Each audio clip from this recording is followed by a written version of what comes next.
অনুষ্ঠান বাড়ির মতো বাড়িতে কি করে বেগুনি বানাতে হয় আর বেগুনি কি করে বানালে বেশি সময় পর্যন্ত মুচমুচে থাকবে সেটাই আজ আমি আপনাদের সঙ্গে শেয়ার করব। তো চলুন আজকের রেসিপিটা শুরু করা যাক। প্রথমে বেগুনটা ভালো করে ধুয়ে কেটে নেব।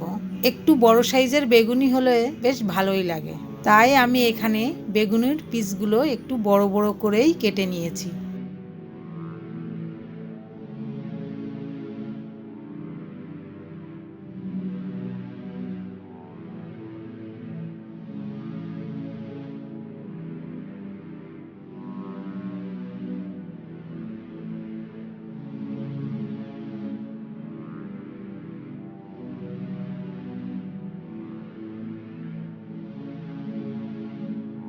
এবার বেগুনির ব্যাটারটা বানানোর জন্য আমি এখানে ব্যবহার করছি বেসন, চালের গুঁড়ো, সুজি, লঙ্কার গুঁড়ো,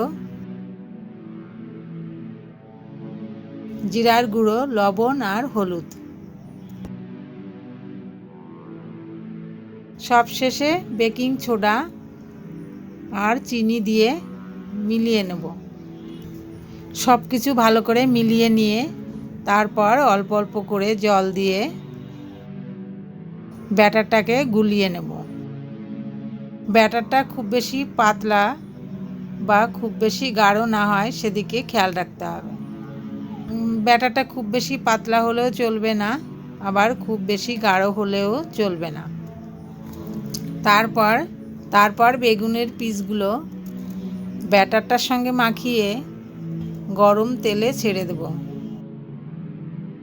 এখানে খুব বেশি তেলটাকে গরম করে নিতে হবে, না হলে আমাদের বেগুনিগুলো ফুলবে না বা মুচমুচেও থাকবে না।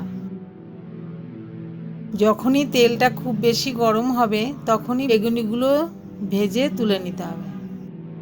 বাড়িতে একবার এভাবে ট্রাই করে দেখুন, বেগুনিগুলো ভাজার পরেও অনেক সময় পর্যন্ত মুচমুচে ও খাস্তা থাকবে। দেখা হচ্ছে পরের ভিডিওতে। ভালো থাকবেন, সুস্থ থাকবেন। ধন্যবাদ।